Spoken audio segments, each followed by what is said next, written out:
Hey, it's a Monday. It's Rumor and Innuendo. I'm Dominic D'Angelo of adfreeshows.com, SEScoops.com podcast Heat Wrestling also as well. But I'm here with Mr. Robert Karplus, WWE Creative _ish. He's a former WWE writer. Robert, happy Monday to you. Strange things are afoot at the streaming Circle K. Dang. Wow, what a way to open. He's forgotten all the variety of media entities that he actually works for. He's forgotten the line from Bill and Ted's Excellent Adventure, but he did remember to show up here and send the right link. So we're going to take our victories where we can get it. Happy Monday to all of you joining us wherever you are in the world. We'll say hi to some of the folks in the chat. Willie Thornbrew says, a week from today, will we be celebrating John Cena in a Ric Flair style send-off on Raw?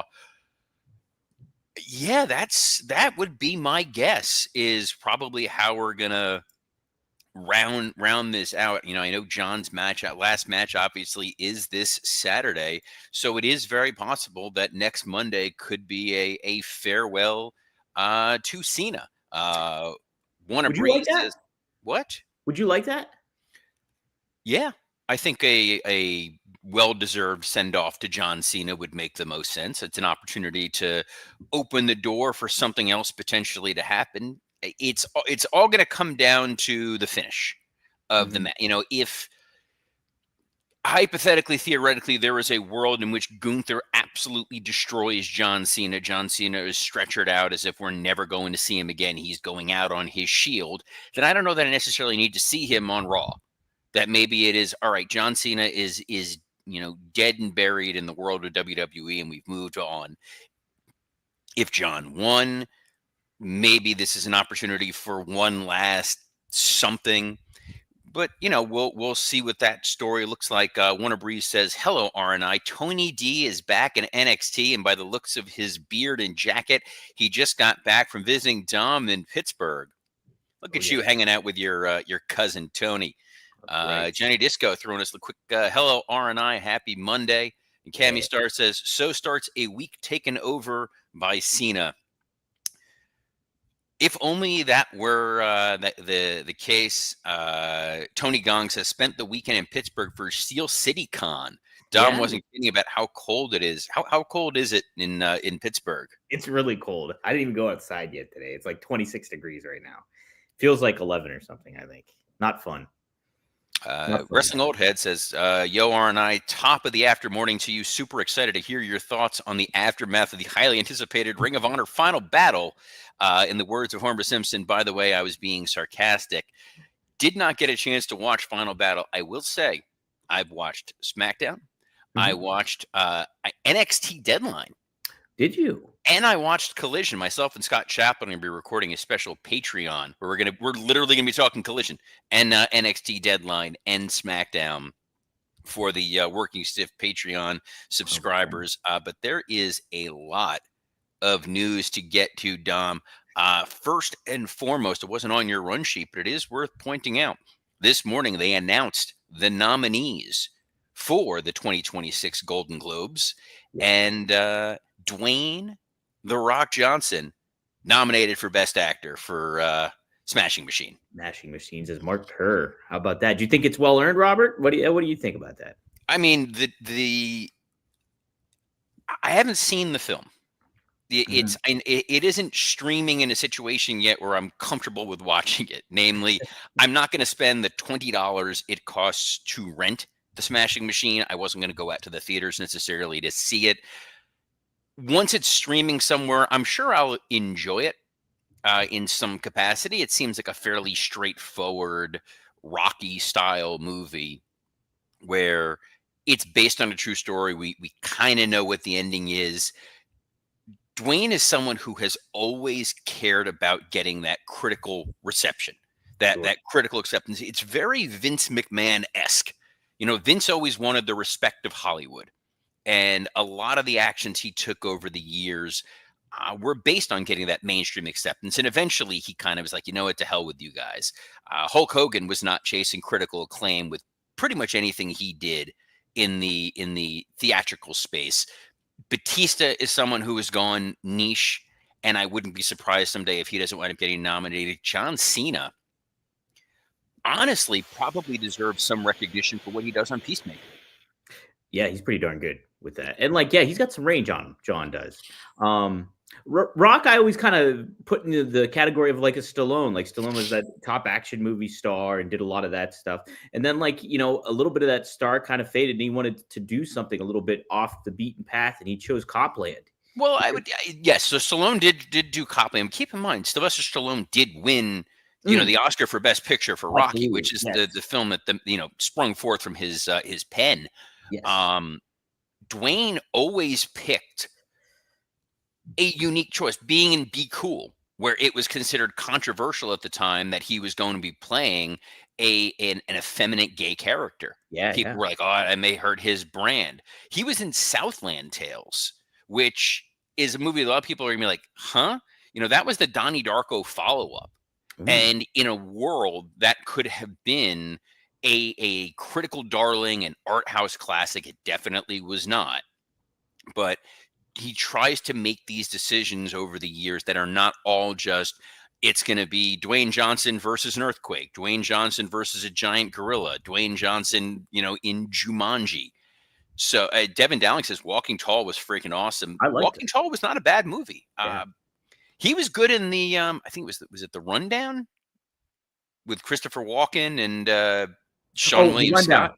The Yeah, Rundown. is it The I Rundown? like that movie a lot. That was great. He had a lot of charisma. This is what he was going for. He wanted to get that Golden Globe nomination. You can kind of tell when there's performers who are chasing that nomination in some form or fashion, that they just desperately want and needed. I think this is the validation that he needed. He didn't care about the box office for this film. This was, am I going to get the nomination for Golden Globe? Will it carry on to be an Oscar nominee? Probably not.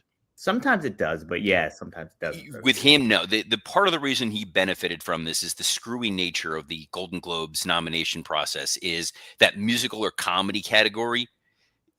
To call one battle after another a comedy is a stretch. Yeah, it's definitely I haven't seen the movie, but I do know I've heard It's like a tremendous film, but and I know that it's based on a Thomas Pynchon novel, Vineland, and I've read that novel, and it is funny in a sense of like it's funny, but it's not funny. So yes, it's a comedy in the way that people like to make fun of The Bear by saying, well, The Bear is a comedy because it's 30 minutes. Yeah. And sadly, no nominations for Raw or SmackDown at the Golden Globes. The streak continues. Jeez. Yeah, that was a big topic last year, wasn't it?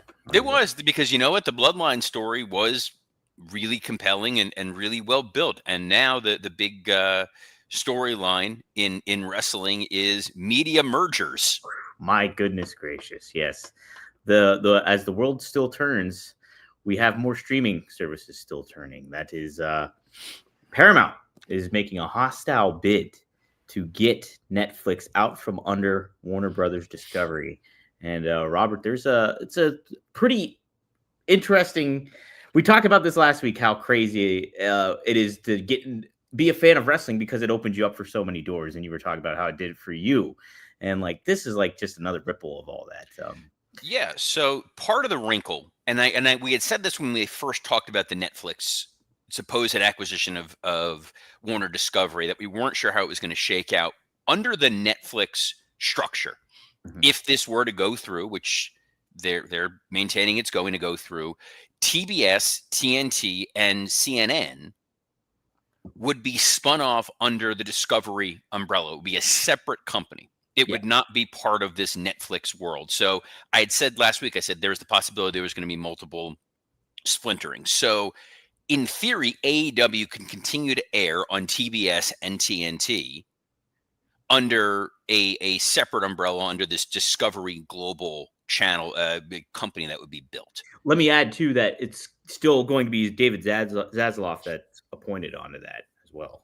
It'd be Zaslav. So we said, there's no reason why they would necessarily cut loose a couple of television shows that draw good numbers for them. The bigger concern would be what it would look like for HBO Max, since HBO Max would potentially be under the Netflix umbrella. Yes. Paramount woke up this morning and they were feeling salty. Dom. Very, very much so. Clearly, they They wanted a heel turn to make it seem like a babyface turn, and they are now attempting a hostile takeover, essentially.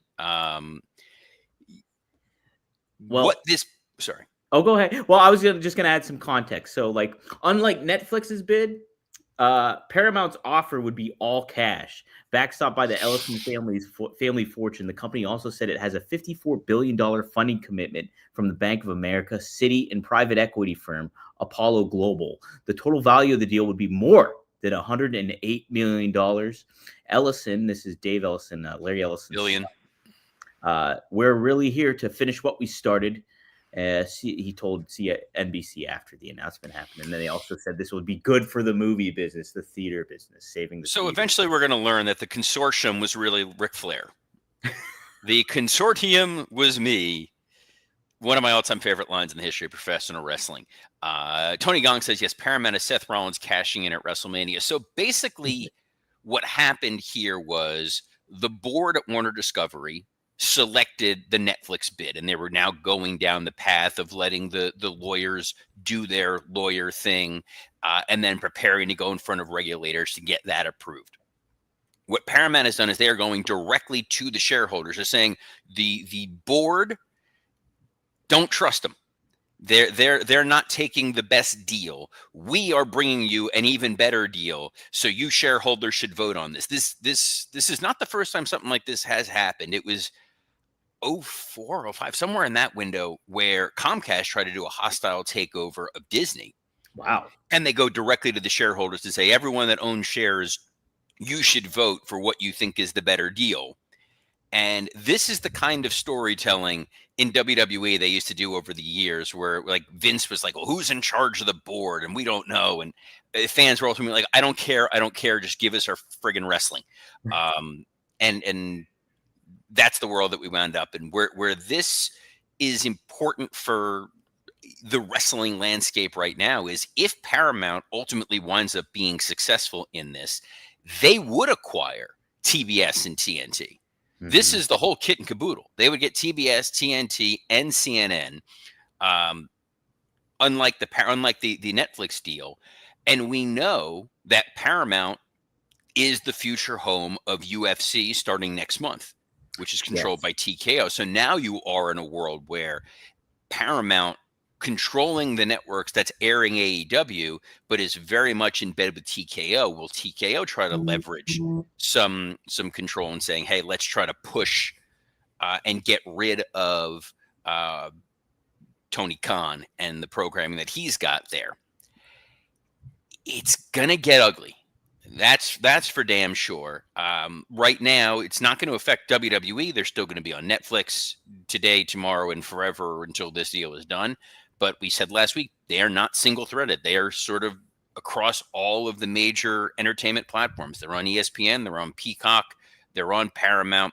They're on traditional television in some sense, with both being on the CW and on cable on the USA Network, as well as international streaming rights deals.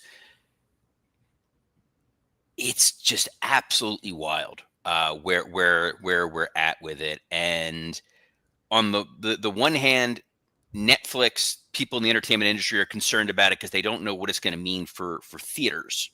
Mm-hmm. The theater industry kind of did this to themselves. We think back, if you're Dom's age or my age, we remember growing up in the Napster era, where we were sick of paying $18, $20, up to $30 for a CD. Do you remember that, guys? Yes, going in, it was literally like locked, and you had to like undo the thing. And I worked at Target; it was a pain in the ass to undo that thing for people, just to be able to hear that one great Nickelback song that was constantly on WWE programming instead of I'm joking. There's no great Nickelback songs. There's no remotely tolerable Nickelback songs, but Napster gave way to the current world of here's what Spotify is, and here's what all the places you get our podcast and streaming. Right. Going to a movie theater is not a pleasant experience, hasn't been a pleasant experience for decades. In a lot of cities, a lot of the movie theaters are not really well kept up. The decorum and behavior of folks that are watching those movies. They're playing on their phone, they're talking, they're disruptive. The concession costs, the general just logistics of going out to a theater and it being worth your entertainment dollar has led to people saying, I'm much happier watching something on streaming. When industries make those changes, it's very hard to go back. Can you imagine if WWE tomorrow went back to the old pay-per-view model? Yeah. We're going to spend 40, 50 bucks a month to watch, in your house, It's Time. It ain't gonna happen. So I went to the movies maybe a handful of times a year. I did go to see One Battle After Another because people were like, you got to go see it. I think I saw Superman and Fantastic Four. Superman, And I used to go every week pretty much consistently. You'd go out to the movie theater. That was kind of your thing to do. Now that's not necessarily the case. And probably for a lot of you folks, the only thing that you watch on traditional television is wrestling. Everything else you're probably streaming. Yeah, that's totally. I would imagine so, unless you're a football fan too. That's it. Well, yeah. So in sports, but even that, I know there's people that there's ways for it to be streaming. Like I watch sports, I watch wrestling, and that's about it on linear traditional cable.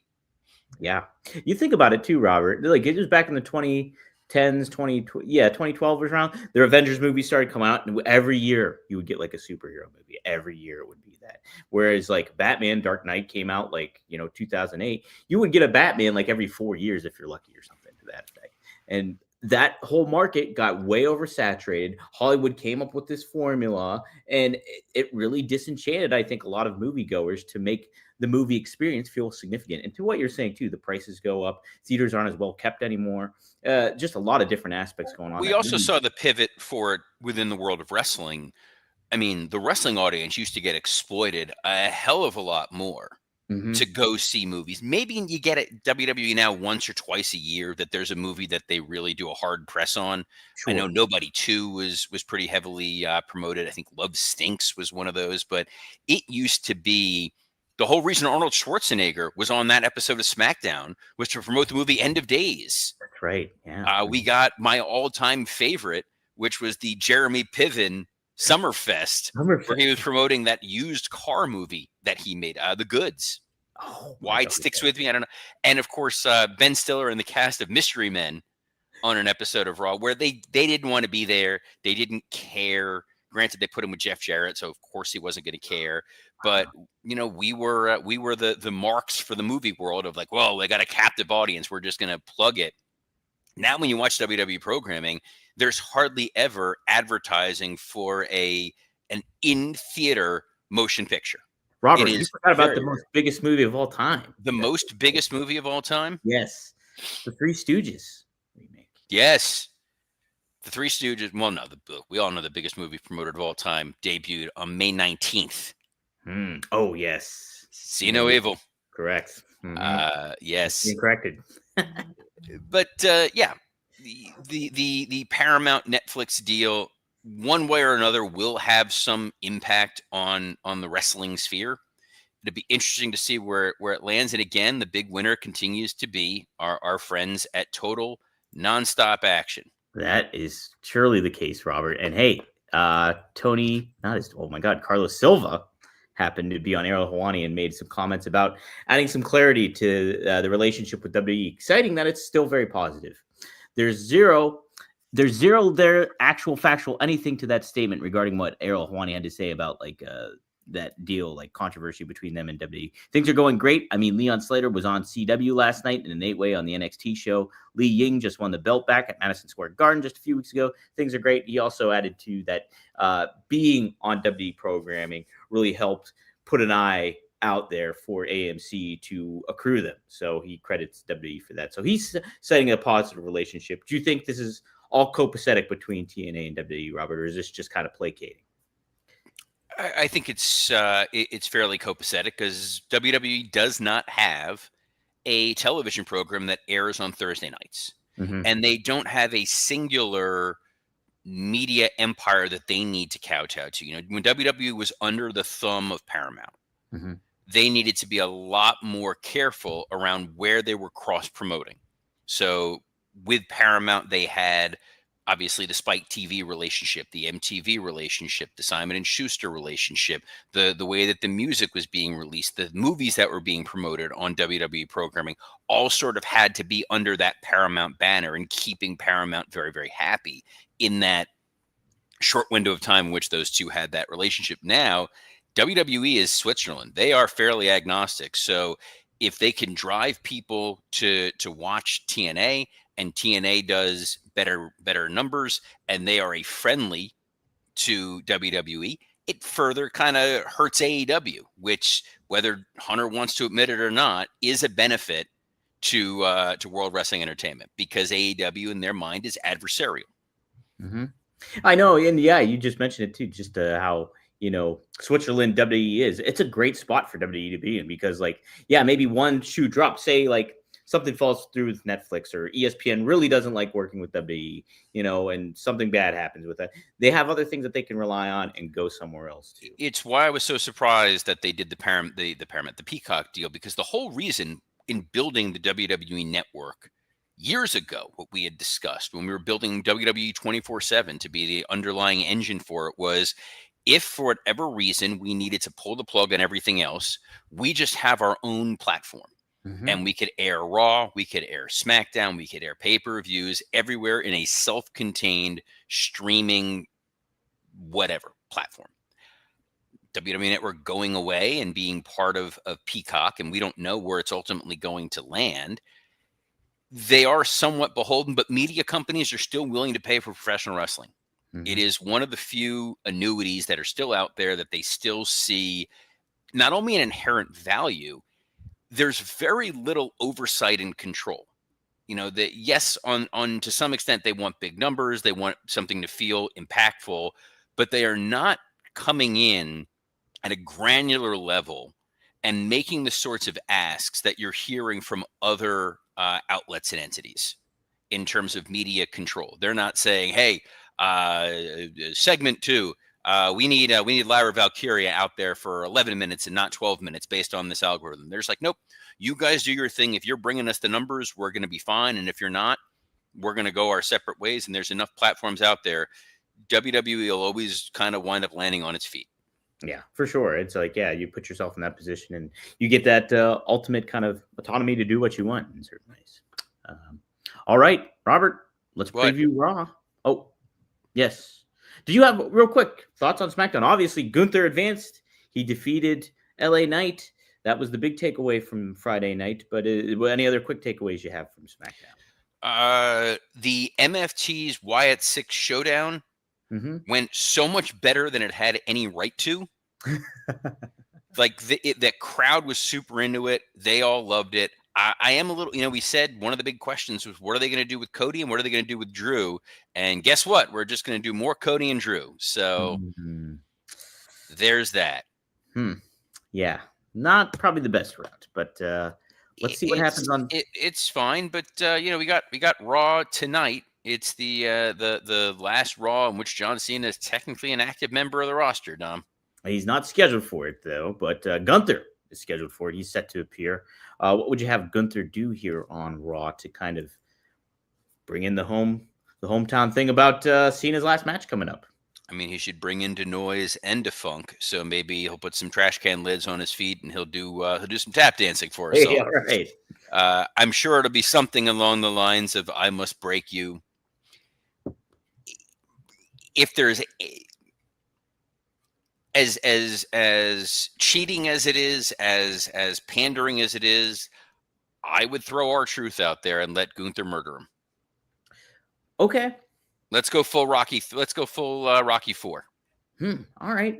I could get behind that. He's Ron Cena. This is hey, my last time is now, and I wanted to face John and I didn't get to, and you get this opportunity, and Gunther just straight up murders him.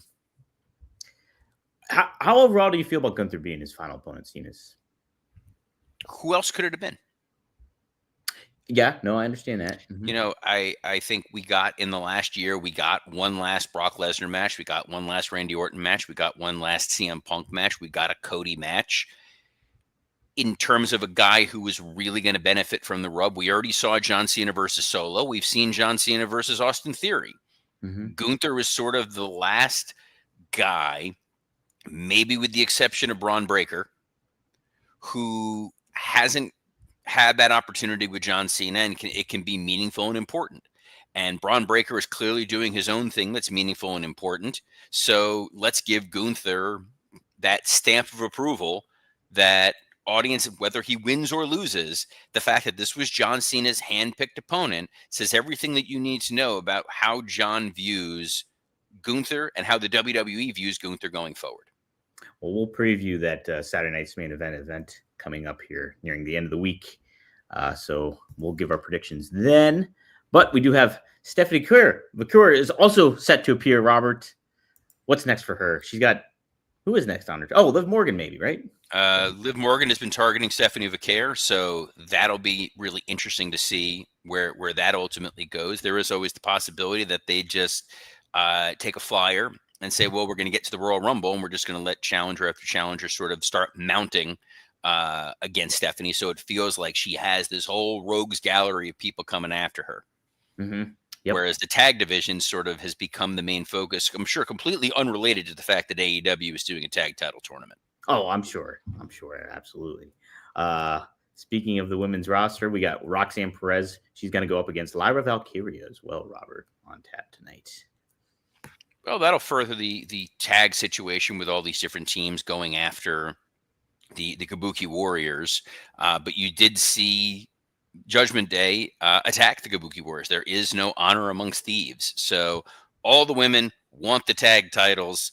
Nothing wrong with that. And it's the benefit of having them be on two brands that you can literally just bring in everybody on the roster and let them all go at it. Let them, yep. More tag action. It's the WWE World Tag Team Championships. Dragon Lee and AJ Styles, are champions. They're going up against the War Raiders. They're back together. We thought one was hurt. They're not. They're back in the mix. What do you do with this one here, Robert? No reason to change course. I think it'll be a fun match. It should be a pretty spirited match. Just to remind people, hey, we do have tag team wrestling here, so let AJ and Dragon get a nice little win, and then move on to I don't know who. I don't know who really there is on the tag division. I got no clue. And then finally, Robert, Judgment Day represented again. We got Finn Balor. He's taking on Rey Mysterio. This is to get us to the inevitable Dom versus Rey match. Totally fine. I'm sure there will be, at some point on that show, a Vision promo. Maybe they finally reveal who the masked guy is. I think the longer this goes, the worse it's going to be, just because we know that the ultimate, it was me, Austin. It was me all along.